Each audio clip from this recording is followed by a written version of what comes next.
Televisión, el segundo programa de fútbol y otras necedades. Los saluda por su parte su amigo Dante Delgado. ¿Me acompañas? Jonathan Delgado. Buen viernes de estar en casa. Viernes de fiesta casera. Y hoy les hablaremos sobre el fútbol en los Juegos Olímpicos. Esta semana tuvimos la triste noticia de la cancelación que se posponen los Juegos Olímpicos de Tokio 2020. Por ahora la idea es que se jueguen en algún periodo del año 2021, es lo que se dio a informar esta semana. Pero aprovechando la noticia, les queremos traer a ustedes la información sobre lo que ha sucedido en los Juegos Olímpicos a lo largo de la historia referente al fútbol. Vamos primero, han sido 24 ediciones del fútbol varonil y 6 ediciones del fútbol femenil. Primero, de una vez, abriendo para que ustedes lo vayan pensando, ¿es o no es importante el fútbol en los Juegos Olímpicos? Bueno, para mí sí es un torneo importante. Creo que la gente no le da el reconocimiento que se merece, pero sí es una competencia importante, porque ¿quién no quiere representar a su equipo en Juegos Olímpicos? E incluso creo que muchos futbolistas y muchos países, muchas selecciones quieren tener esta medalla de oro colgada en las vitrinas y en su historial. Pero realmente, ahí es a donde yo voy. ¿Realmente lo quieren? Han sido 24 ediciones y el máximo ganador es Hungría.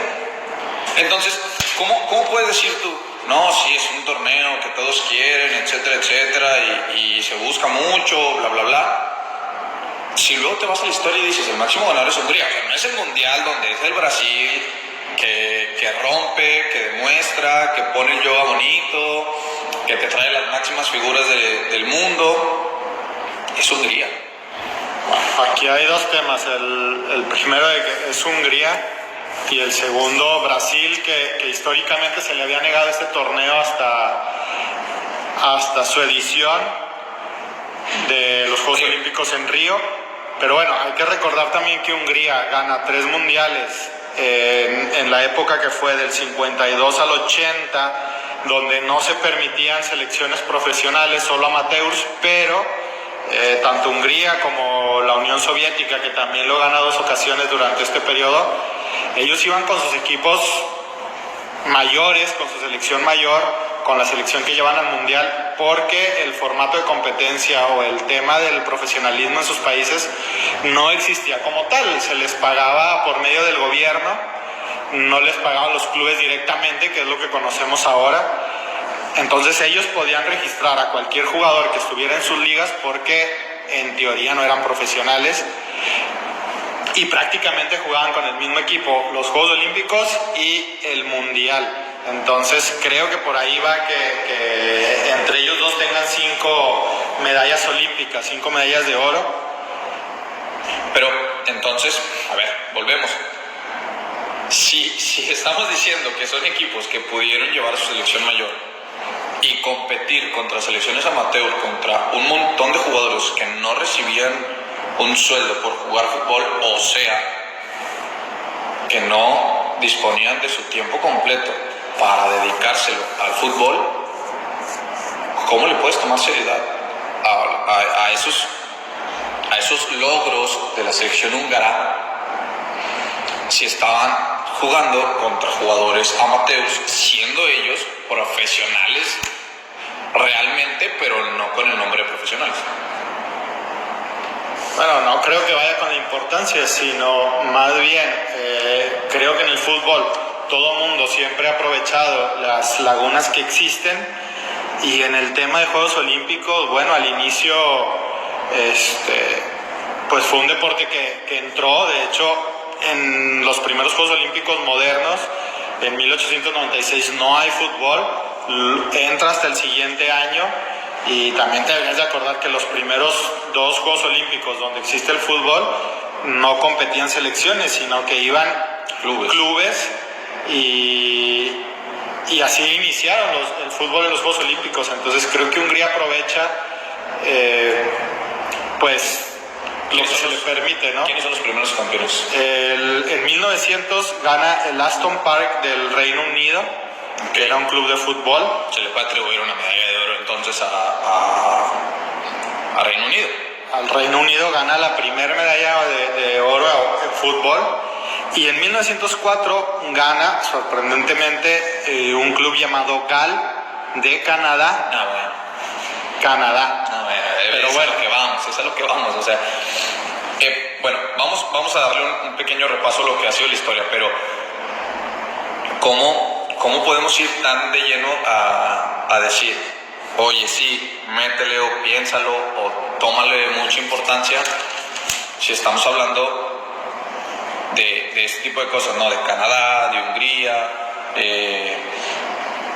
de Yugoslavia como ganador en algún momento, o sea, de 2 equipos donde no te topas a selecciones que se veían fuertes en su tiempo en el Mundial, ¿me explico? O que no se ven a lo largo en la historia de los mundiales como alguien fuerte.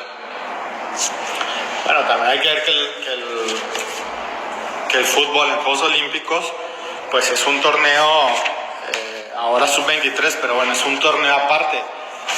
También lo ha ganado Nigeria, también lo ha ganado México, y bueno, Nigeria y México, que normalmente son buenos en mundiales de categorías menores, y a la hora de llegar al mundial mayor, al que todos vemos, pues no nos va tan bien, ¿verdad? Ni a nosotros ni a los nigerianos.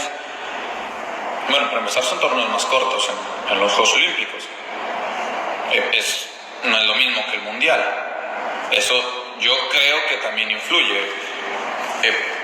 Digo que sí, nosotros tenemos una medallota de oro porque creo yo que es algo de lo que más se ha celebrado o el mayor logro de una selección mexicana de fútbol en la historia, menos de que tú me digas que hay otra.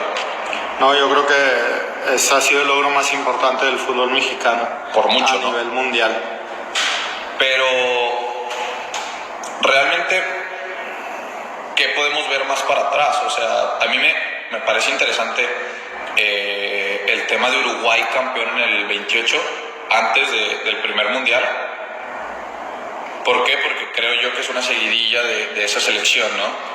Sí, esta selección, seguramente esta selección que gana en el 28... que también gana en el 24. Sí, y aparte es la misma que luego va y gana el mundial. En el famoso primer mundial. Sí, y bueno, habrá que recordar que los primeros Juegos Olímpicos de 1908 a 1948 se jugaba con selecciones mayores, y los primeros de estos existieron antes que el mundial. O sea, esta era la competencia más importante para el fútbol a nivel mundial en el fútbol antes de que llegaran los Juegos Olímpicos, antes de que llegara el mundial. Incluso hay un dato ahí curioso, que en los Juegos Olímpicos de 1932 no entra el programa de fútbol, porque es justo cuando se crea el mundial de fútbol en el 30. Exactamente, y por ende no entra el fútbol en 1932, y luego 4 años después vuelven a integrar el programa de fútbol, porque creo que es importante. Y ahí viene un tema en el que yo sí quiero meter un poquito mi cuchara. Es en 1936 el regreso, se podría decir, del fútbol a los Juegos Olímpicos, pero es en lo que creo yo ha sido una de las más controversiales ediciones de Juegos Olímpicos. Creo, sí estoy bien ahí. Porque son los Juegos Olímpicos del 36 en Alemania. En la Alemania nazi. De hecho, si alguno de ustedes gusta buscarlo, gusta investigarlo, había banderas nazis a más no poder en Alemania. Durante la inauguración. Es increíble. Ahora, en el 36 queda campeón una Italia que era pues apoyado por completo, se podría decir, de la Alemania nazi. Sí, eran aliados durante la Segunda Guerra Mundial. Ganándole la final a Austria, que es el país de nacimiento de Hitler. Adolf Hitler. O sea, es algo, digo, no sé, para ustedes cómo lo puedan ver, pero para mí es algo tan interesante ver ese tipo de cosas que suceden en esto, ¿no? En todo lo que rodea a los Juegos Olímpicos. Ahora, ese Austria llega a la final después de haber perdido con Perú. Sí, ahí es un dato curioso también, que Perú le gana a Austria en la fase se puede decir como que en la fase de grupos. Y tenía que pasar Perú. Sí, y Perú es el mejor de su grupo, pero Hitler. Por órdenes de Hitler, al parecer, se suspende el partido o se vuelve a jugar el partido. Se reprogramó. Sí, y Perú indignado porque ya había ganado en la cancha, me parece que 4-1. 4-2, me parece. 4-2. Le habían ganado al Austria, que, como dice antes, el país natal era el país natal de Hitler. Indignados, renuncian a los Juegos Olímpicos. ¿Se van? Y se van, se regresan a Perú. Son recibidos como héroes en su país. Y los mismos peruanos dicen que son los campeones de estos Juegos Olímpicos. Que por ahí es lo que más puede presumir el Perú, ¿no? Que haber quedado campeón, según ellos, en alguna edición. Pero bueno, al final lo gana Italia contra Austria, extrañamente. Ahora, dentro de la historia vamos al mismo debate, o sea, ¿qué tipo de seriedad pueden tener los Juegos Olímpicos cuando permiten este tipo de cosas? En 1908... si estoy bien, se retira Francia de los Juegos Olímpicos. Yo sé que es tu amado Francia, pero Dinamarca le mete 17 en su partido de semifinales y Francia dice, yo ya no voy a jugar por el tercer lugar, yo ya me voy, no quiero la medalla, no me interesa, y se van. Ahí es, en esa edición es cuando se hace el récord de Sofus Nielsen, de un jugador de Dinamarca, le mete 10 a Francia, obviamente es el goleador más histórico que había tenido los Juegos Olímpicos. ¿Quién va a meter 10 goles en un partido hoy en día? Francia se va y entra Suecia, o sea, pasa eso, se va a Perú, una Italia nazi todavía se podría decir, creo yo, fascista, como lo quieran ver, pero ha tenido un historial de cambios muy interesante esto. O sea, lo primero, bueno, selecciones absolutas. Después entra el tema de que tienen que ser amateurs, a excepción del bloque soviético, porque eran trabajadores, se podría decir, del Estado. Esto fue del 52 al 80. Entonces, voy yo ahí con ese tema, yo insisto en ese tema, en qué tanto valor podemos darles a estos equipos si así era el formato. O sea, Hungría queda campeón en México, ¿cierto? Sí. Así es, en los Juegos Olímpicos de México. Entonces, si bien es cierto, es algo importante hoy en día, creo yo que el Comité Olímpico no lo ha llevado o no lo tomaba con una seriedad real en su pasado, ¿no? Yo creo que ha tenido mucho que ver con la FIFA. Yo creo que ellos han tenido mucho que ver para el cambio de los formatos y tal. Hay que recordar que en la edición del 84 y en la del 88 se permitieron selecciones profesionales, que fueron los últimos dos Juegos Olímpicos donde se pudo jugar con selecciones absolutas, porque ya en el 92 entra el formato sub-23 en Barcelona 92. Entonces, bueno, a partir del 92 ya entramos al formato de sub-23. ¿Sí? Sí, en Barcelona 92, por ahí. Entra el formato sub-23 con 3 refuerzos. Ahí me suena más a que FIFA pueden jugar profesionales, ¿eh? No importa la edad. Sí, son profesionales. No importa que sean profesionales, eso mientras pasaba. den la edad. Eso está bien, porque creo yo que FIFA le dijo a los Juegos Olímpicos, no me quites protagonismo, no le quites protagonismo al Mundial, Entonces te vas a meter el fútbol, pero solamente con menores. Entonces, ¿qué pasa? Que la gente, creo yo, que toma, o tomamos algunos, la idea de que los Juegos Olímpicos es fútbol, pero en un torneo de menores, como el sub-17, como el sub-20, como sub-21. Yo creo que lo ves como un sub-23. Tal cual. Entonces, sí, porque la mayoría de las veces los mayores que llevan las selecciones ni siquiera son estrellas. Exacto, no son los mejores del país muchas veces. Entonces, ¿qué tan lejos están los Juegos Olímpicos o la medalla de oro olímpica en fútbol de un mundial? No, sí, me parece que están muy lejos. Yo creo que el nivel es muy distinto. Y aquí vamos a algo interesante, o sea, dentro de la historia han salido algunos campeones que han tenido estrellas en su recorrido, o sea, han tenido estrellas de su país o a nivel mundial durante la realización de los Juegos, o sea, en participación. Por ejemplo, yo sé que Francia es campeón en el 84 y le gana a Brasil.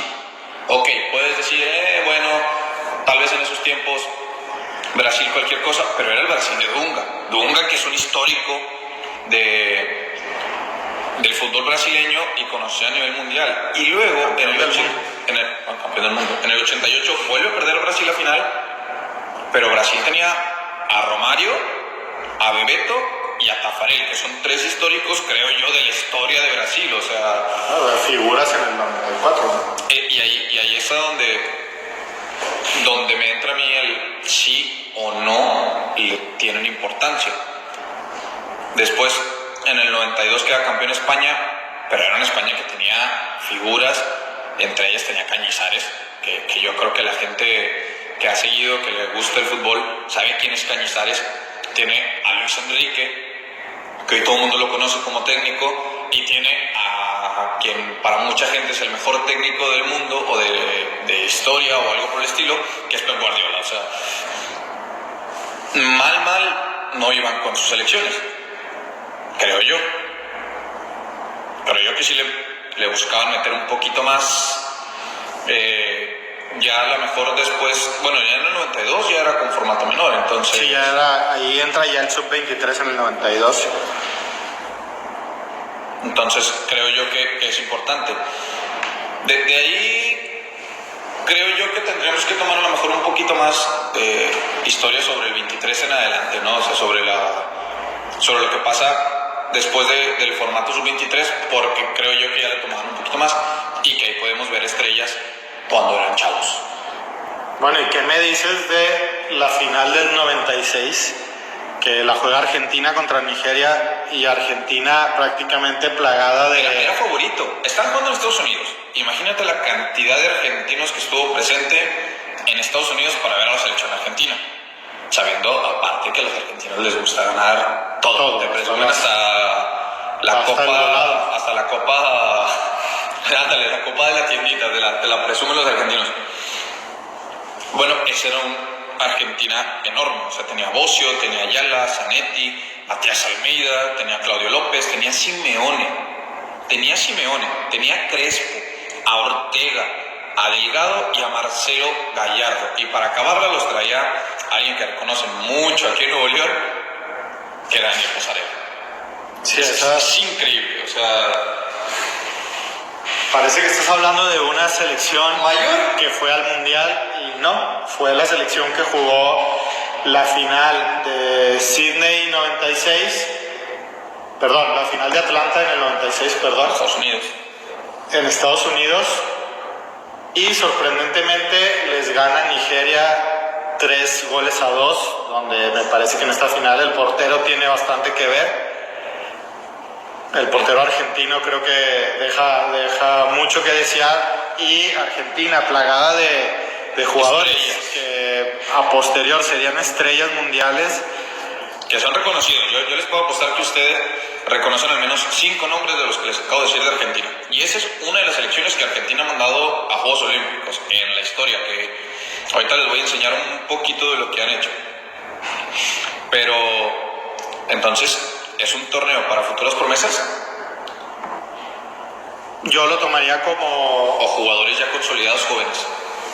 Yo lo tomaría como para jugadores jóvenes que se están consolidando, porque hay que recordar que es sub-23. Tal vez en México no suceda, pero en Sudamérica y ahora yo creo que en Europa también hay jugadores que a los 21 años, 22 años ya están jugando en los mejores equipos de las ligas, o jugadores que a los 20 años ya en Europa los están comprando, jugadores argentinos, brasileños.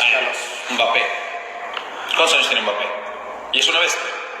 Y Claro. puede entrar a los Juegos Olímpicos con Todavía puede jugar, o sea, se pudo haber jugado Tokio. este año y el próximo lo va a jugar, o sea, es un hecho.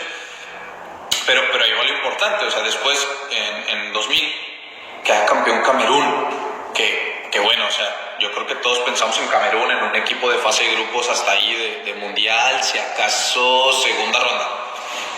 Pero ese Camerún tenía un jugador diferente que es el más histórico de la historia de Camerún. ¿Quién crees que sea? Samuel Eto'o. Pues claro, única. Aparte se hace presente en la Y final. joven, un Samuel Eto'o joven, con sus dotes a más no poder, o sea, con todo lo que puede entregar. Metió 2, me parece, en esa final. Iba perdiendo, fíjate, esa final es interesante, por ahí estuve viendo. Iba ganando España 2-0 en el primer tiempo y Eto'o les clava 2 en el segundo. Los lleva a penales y les gana Camerún. Y no era cualquier España, tenía Capdevila, tenía Tamudo, tenía Puyol, al señor Charles Puyol y tenía Xavi Hernández. Nada más. 4 referentes de la historia de España, o sea, es increíble. Y yo le doy mucho valor a él, a Eto'o como ese hombre que cargaba en la espalda, le saca esa final. Entonces a lo mejor ahí España pues ya tenía la victoria del 92, pero como que sí se queda con algo de espinita, ¿no? Quiero creer. Claro. Al igual que Argentina en el 96, ¿no? Y un dato interesante, ¿no? En el 96 y en el 2000 ganan 2 selecciones africanas, y habrá que recordar que los equipos africanos tienen este secreto a voces de que sus jugadores nunca tienen la edad que dice su registro de nacimiento. Sí, no le puedo echar culpa a Juegos Olímpicos porque les pasen todos. Claro. Entonces, bueno, no sabremos si realmente tendrían 23 años o no, pero lo que sí es que le ganaron a 2 selecciones con jugadores muy importantes, 2 países que en el fútbol tienen bastante historia y bastantes logros. Pero bueno, es la magia, ¿no? de jugar en Juegos Olímpicos. ¿Del fútbol? Tal cual como ya pasó en otros mundiales, por ahí que se iba metiendo algún equipo no tan conocido, como le pasó a Uruguay por ahí en el 2010, Costa Rica, que también hizo un poquito de historia. Pero vaya, es a lo que voy. Tiene valor para algunos, no para otros. Con la del 96 te das cuenta que Argentina sí quiere ganarlos. O sea, sí quería ganar, llevaba una selección para ganar. Vaya equipo que tenía. Luego la ganaron en el 2004. Y ahí, pues, olvídate, ¿no? Ayala, Burdizo, Mascherano, Gabriel Heinze, Saviola, César Delgado, Carlos Tevez, que es el hombre que terminó metiendo el gol en la final del 2004, Mauro Rosales, Nico Medina, Clemente Rodríguez, o sea, tenían un montón de jugadores, Lucho González, Leandro Fernández, y como cerecita del pastel, en el 2004 los llevaba Marcelo Bielsa. Ya, nada más, o sea, ya con eso yo creo que te mato todo. Y le ganaron un Paraguay que entre buenos jugadores que traían, Carlos Gamarra por ahí, Celso Esquivel, Freddy Vareiro, tenían a José Saturnino Cardoso, al máximo artillero paraguayo de la historia. Sí, uno de los mejores extranjeros que ha jugado en México y seguramente uno de los mejores delanteros con los que ha contado Paraguay. El mejor de la historia de la Liga MX. Que me digan lo que me digan los fans de cualquier otro que exista ahorita o que ha existido en la historia. El mejor delantero de la Liga MX. Y bueno, después Argentina, ya no conforme con haber salido campeón en 2004, se lanza otra vez con una buena selección en 2008, con Ustari, que pasó aquí en México, tuvo un buen paso, Garay, Juan Román Riquelme, Ezequiel Avesi, Ever Banega, Facio, Gago, Ángel Di María, que otra vez es quien clava gol en final, Nico Pareja, Lautaro Acosta, Mascherano, unos Juegos Olímpicos del 2008, donde veíamos a Leo Messi, Agüero, Buonanotte, Romero, dirigidos por Sergio Batista, o sea, no cualquier cosa. Y ahí es esa revancha de Argentina, porque la final se la ganaron a Nigeria en China, en Pekín. Ahí vemos como que ya le metió... yo creo que esta ha sido la mejor selección entre 2004 y 2008 que se ha llevado un equipo a Juegos Olímpicos, casi de mundial.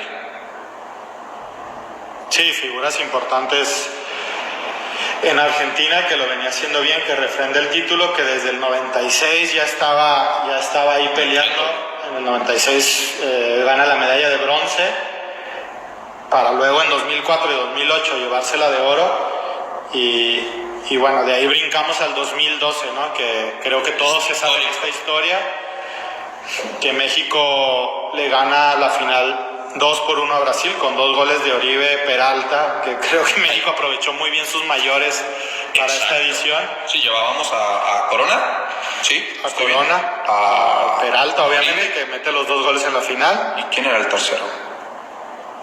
¿Alguien recuerda quién era el tercero? Me parece que Carlos Salcido.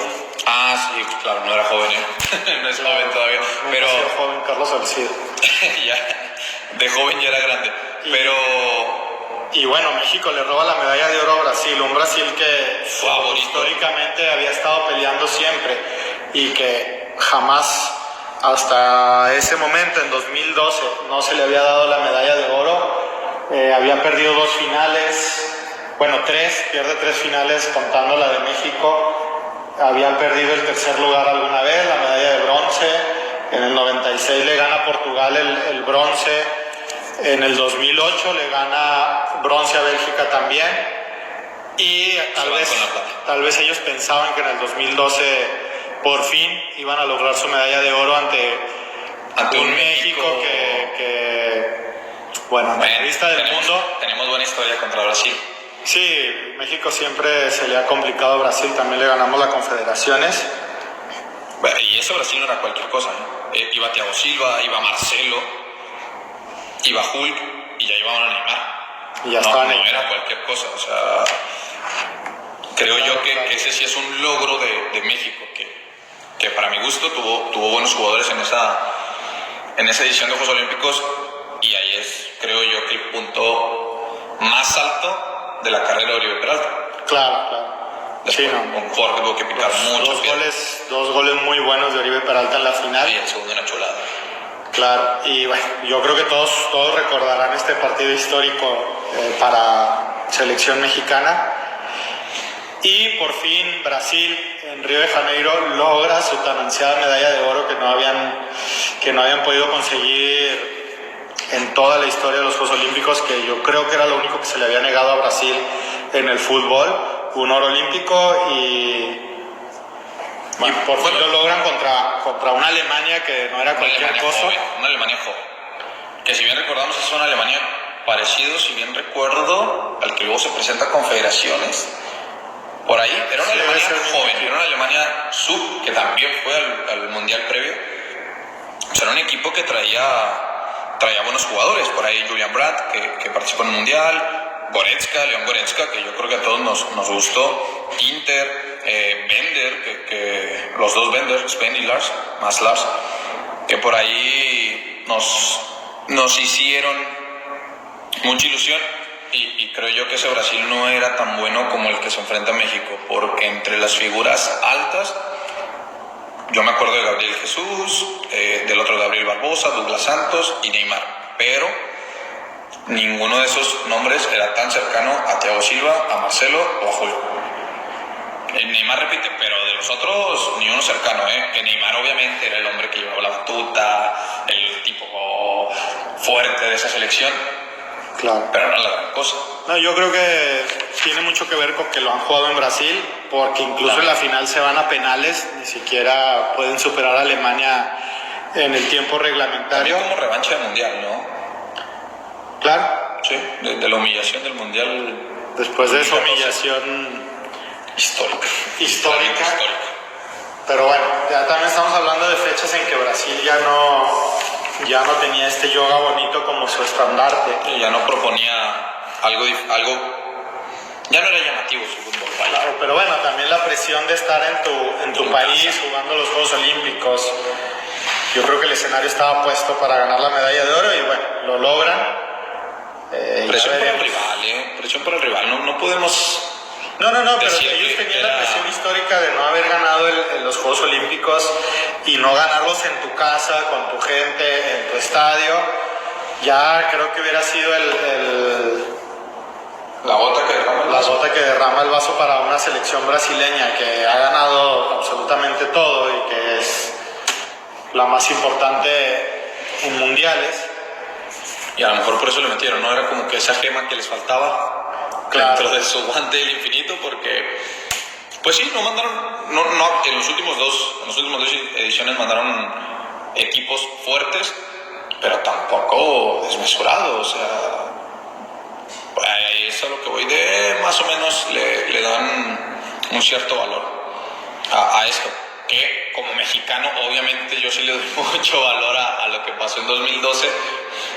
Yo sé que los argentinos han de hacer lo mismo, yo sé que en Brasil han de hacer lo mismo, pero no sé si los demás países hoy en día digan, voy a mandar una selección buena, vamos a llevar un buen DT, vamos a... No, yo creo que la cultura olímpica en muchos países es muy importante. ¿Deportivismo? El deportivismo sí, pero no, realmente el ganar una medalla en Juegos Olímpicos, a mí me parece que en muchos países, sobre todo en Europa, es un tema importante. Yo creo que es algo que están esperando durante el ciclo olímpico, sí. Pero bueno, vamos a pasar. Que en el 96, una de las ecuaciones importantes que se hacen en los Juegos Olímpicos es que entra el fútbol femenil. Y esto va muy pegado a yo creo que el desarrollo que se tenía, porque ahí va algo interesante. Para tú poder integrarte a los Juegos Olímpicos, ocupas que tu deporte tenga 75 federaciones en los hombres en 4 continentes, divididas en 4 continentes, y en mujeres ocupas 40 federaciones a lo largo de 3 continentes. Entonces, en el 96 se decide entrar con el fútbol femenil, y esto es importantísimo para la alza de lo que hoy vemos, al menos aquí como la Liga MX, y de lo muy bueno que vimos el año pasado en el Mundial. O sea, han sido 6 ediciones. Obviamente el primero, el anfitrión, Estados Unidos, queda campeón. Después vuelve a ganar otros 3 Estados Unidos, 2004, 2008, 2012, con figuras realmente importantes que por ahí, por ejemplo, para conocimiento para los que les gusta, que si no les voy dando tips de a quién pueden buscar un poquito. Marta, jugadoras como Marta, histórica brasileña, a menos que me digas tú lo contrario, que yo creo que es una jugadora que marca un antes y después del fútbol en Brasil, femenil en Brasil. Y en Estados Unidos, bueno, en 2008, 2012, Hope Solo, Carly Lloyd, que bueno, creo que tú sabes más todavía de ella, ¿no? Sí, Carly Lloyd, una histórica del fútbol femenil en Estados Unidos, que todavía en este último mundial participa. Ya lo tomaríamos como una participación honorífica, pero más o menos, como lo que alguna vez fue capitana durante el mundial. Es historia pura esa mujer, pero vaya, en femenil Estados Unidos sí le está metiendo dureza, igual que hacen en los mundiales, Claro. Hope Solo, Kelly O'Hara, tal vez no tan conocida en 2012 Megan Rapinoe, Alex Morgan, Carly Lloyd, que ya era importante, y Alex Morgan, que bueno, es considerada, creo yo, que la mejor todavía de esta selección. Y hay que mencionar que en la rama femenil de fútbol en Juegos Olímpicos se puede jugar con selección absoluta o con categoría libre, por así decirlo, y no hay esta restricción del sub-23. Y también es importante, ahí sí defienden los Juegos Olímpicos, porque están manteniendo una selección absoluta para países en desarrollo del fútbol femenil. yo entiendo que en el varonil hayan hecho esa regla de sub-23 porque ya existía el mundial para las selecciones absolutas. En el femenil también existe, pero hace falta una competencia, hace falta la competencia constante, porque si tú puedes llevar a tu selección femenil mayor a unos Juegos Olímpicos, en 2 años te la puedes llevar fácilmente a un mundial, o sea, y eso te da a ti un montón de preparación y de avance. Pero bueno, esto es más o menos lo que ha pasado en las diferentes. Hay formatos diferentes, creo yo, que es importante. Bueno, ya les dijimos que se juega con sub-23 y 3 mayores, pero también son menos equipos. En el varonil son 16, en el femenil son 12. Se juega cuartos, semifinal igual que en el mundial, solamente que le quitan la ronda de cuartos. Y es más cortito, a lo mejor también eso le da ventaja a algunos equipos, ¿no? Es un periodo más corto de competencia que se puede asemejar, yo creo, a sus ligas internas. Y bueno, hay algo importante, digo, por lo que hablamos hoy de los Juegos Olímpicos, es cuando ha existido una reprogramación o cancelación en Juegos Olímpicos. A lo largo de la historia, desde sus inicios prácticamente, ya hubo modificaciones. En 1904 y en 1908 se tuvo que cambiar de sede. Chicago tuvo que cambiar a San Luis debido a la orden de Theodore Roosevelt por un evento que ya existía en Chicago. O sea, le prefirieron dar valor a otro evento que había en Chicago que a los Juegos Olímpicos, que hoy en día yo creo no lo volvería a hacer Estados Unidos ni con el presidente que quieras. En 1908 pasó de Roma a Londres debido a una erupción en Roma, se pasó a Londres, y luego en 1916 se cancela debido a la Primera Guerra Mundial. Los Juegos Olímpicos eran en Berlín, se tiene que cambiar debido a la Guerra Mundial. Alemania estaba metido. 1940 era Tokio, 1944 era Londres, y yo creo que todos sabemos que la Segunda Guerra Mundial frenó todo, literalmente, todo. Claro. Tomemos antecedentes históricos, que creo que tú sabes más lo de Múnich, lo de los atentados es la época del llamado Septiembre Negro. Septiembre Negro, sí, los atentados durante los Juegos Olímpicos culminan con asesinatos, ¿no? Sí. Eso es un tramo oscuro dentro de la historia de los Juegos Olímpicos. Y el atentado de Atlanta 96 también. Es algo pesadito, digo, solamente son... Pero es importante estos datos para que vean la gravedad y la importancia de lo que está sucediendo con esta pandemia. Solamente 2 veces se habían suspendido los Juegos Olímpicos, o reprogramado, por así decirlo, y esta se cuenta como la tercera. Entonces, las 2 anteriores fueron por la Primera Guerra Mundial, por la Segunda Guerra Mundial, y en esta ocasión se están reprogramando para 2021 por la pandemia. Entonces es importante, si un evento tan grande a nivel mundial se está reprogramando, es porque la situación está muy grave en el mundo, en Asia, en Europa, y estamos por entrar de este lado del mundo, en este continente, a una situación similar a la que se está viviendo del otro lado del océano. Sí, bueno, al menos aquí en el país ya estamos en fase 2 y me parece que esto seguirá avanzando. Entonces sí, digo, reiterando lo que les comentábamos en la edición pasada, en verdad tenga mucho cuidado con lo que está sucediendo hoy en día, protege a sus familiares, porque si los Juegos Olímpicos se cancelaron, no es algo de juego, no es algo de broma, no es algo que nos pueda permitir a nosotros andar en la calle, salir, andar con toda la gente, si los mismos Juegos Olímpicos no se van a realizar. Y creo que esto es decisión tanto del comité como de los mismos deportistas, ¿no? Debido a su tiempo de preparación y a la propagación que se pueda dar. Claro. Bueno, y hablando de todo menos de fútbol, yo creo que los atletas del resto de las disciplinas de los Juegos Olímpicos habían estado con la... Pues con la incertidumbre. Sí, incertidumbre, esa es la palabra, con la incertidumbre de saber si se iba a llevar a cabo o no los Juegos Olímpicos.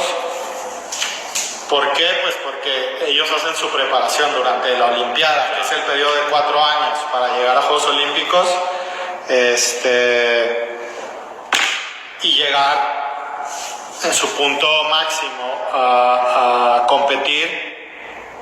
Bueno, con todas estas restricciones, con todas estas recomendaciones, no puedes entrenar en forma. No podían entrenar. No puedes entrenar en forma. O sea, yo entiendo, claro, a lo mejor un atleta individual que puede entrenar, a lo mejor puede adecuar un poquito en casa, pero imagínate en conjunto.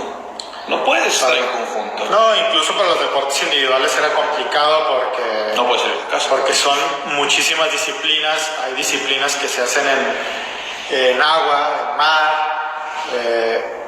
Hay disciplinas que forzosamente las tienes que hacer en un área específica, al aire libre. Y bueno, había esta incertidumbre por parte de los atletas y creo que las reacciones fueron muy positivas. Un poquito de tristeza en los atletas a nivel mundial, pero entendiendo muy bien lo que estaba sucediendo, dando su apoyo a la decisión tomada por el Comité Olímpico y por el país sede. Y bueno, habrá que esperar al 2021. No sé cómo piensas tú, pero yo creo que tuvieron la madurez necesaria de no decir lo hacemos sí o sí en el 2020, mejor nos vamos a 2021 una vez que las cosas estén tranquilas. Era la mejor opción también para ayudar a los atletas a que se prepararan de la mejor manera. Probablemente iba a haber ausencias en los Juegos Olímpicos. Ya subiendo de baja 2 o 3 países por ahí. Entonces creo que lo mejor fue esto, aplazarlo para 2021 y bueno. Nos vamos a quedar con las ganas de ver algunos deportes que iban a entrar a esta edición de los Juegos Olímpicos, algunos ya formalmente, algunos como exhibición. A mí llevo muchos años desde que estaba en secundaria esperando que skateboarding entrara, porque es una disciplina que me gusta mucho, pero bueno, por ahí hay otros deportes que iban a entrar. Entraban 5, fíjate, para este año.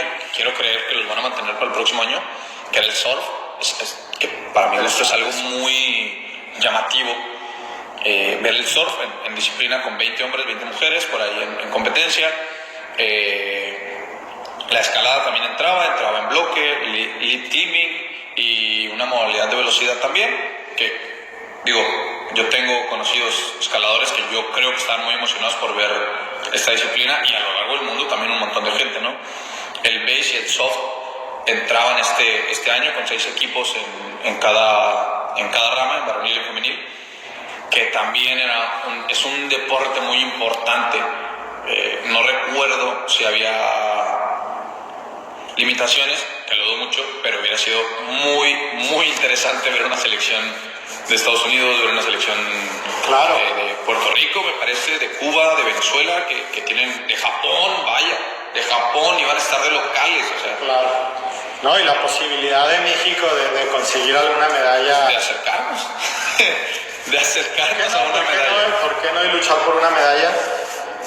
Y bueno, sí, lo que es está el karate también, que iba a entrar con 2 pruebas del kata en varonil y una prueba en femenil. Se iban a dividir por ahí en 3 pesos. En karate también no habríamos tenido alguna oportunidad. Yo creo que también nos podemos meter ahí, nos podemos colar. Y bueno, el más llamativo para mi gusto de los 5, por todo lo que puede existir también para ti, el skateboarding. Sí. 20 hombres, 20 mujeres. ¿Quién sabe qué hubiera pasado si lo hubiéramos visto eso hace años, no? Pero bueno, habrá que esperar al 2021 para la introducción de estos deportes en Juegos Olímpicos. Me parece todo muy interesantes. Y bueno, vamos a responder la pregunta para la gente. Igual esta respóndala en casa, ahí nos hace llegar sus comentarios. ¿Vale o no vale realmente la medalla de oro en los Juegos Olímpicos para el fútbol? Para mí es muy importante, es una medalla más. Es como un logro que podríamos decir que tiene una selección. Sí, creo que sí, digo, nosotros como mexicanos lo valoramos mucho. ¿Más que un sub-17? ¿O un sub-20? Creo que sí, yo no sé si un sub-20, pero más que un sub-17 podría ser. sea, podríamos estar más orgullosos de ser ganadores de una medalla de oro en Juegos Olímpicos que de ser 2 veces campeones sub-17 y finalistas sub-20. Bueno, no sabría decírtelo porque el dominio en sub-17, bueno, es importante, pero ya ir con una selección sub-23, que jugadores que ya están participando en la liga, que son promesas, creo que es importante, porque ahorita hemos hablado de jugadores importantes que juegan en las finales, pero posiblemente andan por ahí muchísimos jugadores que hoy son estrellas mundiales y que jugaron con su selección durante los Juegos Olímpicos y tal vez no llegaron a la final, tal vez no jugaron el partido por bronce, pero han participado. Yo sí creo que es un impulso para las jóvenes promesas. Pues bueno, los dejamos ahí con esa preguntita para ustedes mismos en casa. ¿Vale o no vale? Ya metiéndonos a tema más directo, ¿qué tan importante es para ustedes? Y bueno, nuestras redes está abierta, nuestras bandejas de mensajes están abiertas para ustedes, para los temas que les gustaría escuchar en el podcast, retroalimentación, etcétera, etcétera. Estamos listos y abiertos para ustedes. Esta fue nuestra segunda edición, nuestra segunda emisión de fútbol y otras necedades. Les agradecemos bastante el escuchar este podcast, el empezar a ponernos en el mapa. Y bueno, Jonathan, ya para irnos. No, señores, quédense en casa, hay que cuidarnos, que posiblemente viene una fase todavía más fuerte, la fase peor. Entonces hay que cuidarnos, cuiden a sus familias, cuiden a sus seres queridos y cuídense ustedes. Ya extrañamos el deporte y nos vemos hasta la próxima. Nos vemos.